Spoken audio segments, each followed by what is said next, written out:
Olá pessoal, tudo bem? Somos alunos do Instituto Federal Campus Acaraú, cursamos o curso Ciências Biológicas e estudamos a disciplina Ecologia de Populações. Abordaremos o artigo que tem como tema a distinção entre ecologia de populações e ecologia evolutiva e a dicotomia próxima e remota. Nossa equipe é composta por mim, que é Edna Rebeca, Maria Clarice e Sandy Benaia. O artigo ele aborda e é subdividido em 6 subtópicos. Um complementa o outro. Para entendermos um pouco sobre esse artigo, vamos iniciarmos falando sobre a biologia fundamental e a biologia evolutiva. O biólogo fundamentalista, quando vai estudar, ele procura ser mais específico possível. Quando ele pergunta como, vem em mente como funciona algo, uma determinada espécie. Ele procura focar mais especificamente no seu objetivo de estudo. Não liga para fatores que fatores variáveis que venham contribuir ou não. Ele está interessado na decodificação da informação que contém no DNA do zigoto e na fertilização. Ele procura mais estudar o mundo microbiano, ou seja, estuda mais DNAs, células. Ele procura ser bem específico. E também ele tem determinado prazo de tempo, ou seja, ele tem curto prazo de tempo. Ele não prolonga. Já o biólogo evolucionista, ele procura estudar a evolução dessa espécie. Quando ele pergunta o porquê, sempre tem em mente o histórico, como foi. Procura investigar por que essa espécie tem esse caráter. Será que ela adquiriu? Será que ela adquiriu esse caráter para sobressair entre as outras espécies, que consiga seguir os seus genes adiante? Sempre ele se interessa pela história desses programas de informação e pelas leis que controlam as mudanças desses programas de geração em geração. Estuda a filogenia da espécie como um todo. Estuda do início ao fim. Ele não foca principalmente em um determinado curto de prazo. Ele tanto faz se estudar 10 anos, 20 anos, procura mais a evolução dessa espécie. Para entender um pouco sobre a biologia fundamental e a biologia evolutiva, devemos focar principalmente na distinção entre causas próximas e causas remotas. Trouxemos um exemplo dessa espécie de árvore, que é a Silvia atricapilla. Vejamos um exemplo da migração dessa espécie. Existem 4 causas. Essas causas elas podem se diferenciar por causas remotas e causas próximas. Observe que o biólogo evolucionista ele tem pouco tempo para o estudo, ele foca em pouco tempo e especificamente em uma espécie. Já o evolucionista, ele estuda a evolução, então não tanto faz se demorar bastante ou não. Focando nisso, a gente vai ver 4 causas.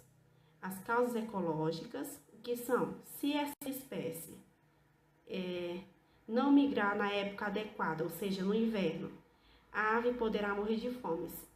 Se ela não migrar para outro lugar e este lugar que ela está não tiver alimento suficiente para essa espécie, para essa população, ela vai simplesmente morrer. Então, ela vai ter que migrar para outro lugar que seja benéfico para ela, tanto para alimentação como para reprodução e sobrevivência. Segunda causa é a genética. Na história evolutiva da espécie, a árvore adquiriu uma constituição genética. Ela, por exemplo, adquiriu um caráter que seja benéfico para ela e que ela consiga sobressair entre as outras espécies, que ela conseguiu estar até hoje e prosseguir os seus genes adiante, que ela conseguiu pela seleção natural, que ela não foi excluída, descartada. Causas fisiológicas intrínsecas. A ave está pronta para migrar quando a quantidade de luz baixa a um certo nível, ou seja, a quantidade de luz solar, por exemplo, não é benéfica para ela, então ela vai ter que migrar para outro lugar. Quarto, as causas fisiológicas extrínsecas, condições climáticas, como a condição de diminuição da temperatura, afetam a ave que já estava fisiologicamente disposta a iniciar sua migração. Ou seja, o clima, um fator abiótico, não contribuiu para a sobrevivência dessa ave. É um fator que não é benéfico para ela. Então, ela vai ter que migrar para outra região que seja adequado para ela e que seja adequado para as outras espécies também, para a sua população. Voltamos para o fator de causas próximas e remotas. O terceiro e o quarto, eles se complementam. Então, observe que eles são de curto tempo. Então, eles são fatores de causas próximas. Já o primeiro e o segundo são de causas remotas, porque tem a ver com a evolução, tem a ver com a migração da ave para outro lugar. Trazendo essas críticas, a polaridade próxima e remota. Será que elas se complementam, as causas próximas e remotas? Trouxemos também um exemplo dessa ave, focando principalmente no comportamento. Vejamos. Primeira, a função. Para que este comportamento? Será que é um fator próximo ou remoto? Mecanismo. Como é alcançado tal comportamento? Como é que ela alcançou esse comportamento que conseguiu a sobrevivência dessa espécie, da sua população? Terceiro, desenvolvimento. Como é que o comportamento se desenvolve? Que mecanismo ele utilizou para que esse comportamento se desenvolveu mais rápido e que conseguiu se desenvolver com êxito? E quarto, evolução. De onde vem o comportamento? Observamos que o quarto está bem explícito que é remoto, uma causa remota. Já o terceiro e o segundo é uma causa próximas. E o primeiro, que traz a função para que este comportamento? Por que esse comportamento surgiu? Já vem em mente que que é remoto. Por quê? Porque esse comportamento surgiu, como se fosse uma função que beneficiou essa espécie para que ela continuasse sobressair entre as outras espécies, que ela continuasse viva, que a sua população se mantesse. E foi benéfico bastante. Levando esses 4 pontos, dá para distinguir entre próximo e remoto. Mas será que esse fator próximo e remoto se complementam? Para o autor Ennett May, ele disse que sim. Por quê? Porque o próximo é referente ao presente. O organismo se adapta ao meio. E se ele se adapta, ele vai conseguir seguir os seus genes adiante. Então, tem a ver com a evolução. Se ele não se adapta, ele vai ser descartado, seleção natural. Então, tem a ver com remoto. Então, o presente complementa o futuro, ou seja, o fator próximo complementa o remoto. E aí o autor vai falar sobre experimentos em ecologia, na qual ele fala que, de acordo com Jessica Greville, Samuel M. Skinner e Gordon E. Fox, os experimentos ecológicos podem ser classificados em 3 grandes tipos. Manipulacional, que também vai chamar de controlado, vai ser aquele tipo de experimento que todo mundo vai considerar um experimento. Por exemplo, tem um ecólogo e ele quer saber os efeitos de diferentes tipos de nutrientes no crescimento de uma espécie vegetal. E ele vai analisar suas hipóteses, né? E vai cultivar diferentes grupos de plantas e vai dar para aqueles diferentes grupos de plantas diferentes tipos de nutrientes. E ao final ele vai ver como cada um vai sair, como vai ser a maturação de cada uma. Então esse vai ser o experimento manipulacional, né, na qual vai ocorrer em um ambiente controlado, com câmeras de crescimento. Então é manipulacional porque exatamente quem vai fazer o experimento tem vai fazer toda a manipulação, vai ter todo o controle do experimento. Vai ter também experimento natural, na qual vai ser advindo de causa. Em determinado ambiente ocorreu a extinção de uma espécie. E aí, quem está fazendo o experimento vai fazer uma comparação daquele ambiente antes e daquele ambiente como ele se encontra atualmente, né, após a extinção da espécie, ou de ambientes que são parecidos. Então, esse experimento vai partir de algo que ocorreu naturalmente, certo? E vai ter o experimento observacional, que vai consistir no estudo sistemático de variações. E vai existir uma certa limitação nesse tipo de experimento, por conta de que na natureza vários fatores podem estar estreitamente correlacionados, o que vai tornar difícil a determinação de qual deles vai ser a causa do padrão observado. Mas isso não significa que não tenha rigor científico. Existe uma longa história por trás desses experimentos, mas de maneira geral, posso dizer que os experimentos consistem em observar o desenvolvimento das transformações de organismos em condições escolhidas pelo experimentador. O potencial de tais estudos, né, desses experimentos foi revelado por Richard Lenski ao escolher bactérias e bacteriófagos para desenvolver experimentos de longa duração. Então, a utilização desses micro-organismos, aliada ao desenvolvimento de tecnologias de sequenciamento rápido e barato do DNA, permitiu a caracterização exata das modificações genéticas que estavam ocorrendo nessas populações, tornando os resultados do desenvolvimento experimental totalmente exploráveis. Então, isso realmente revelou o potencial desses estudos.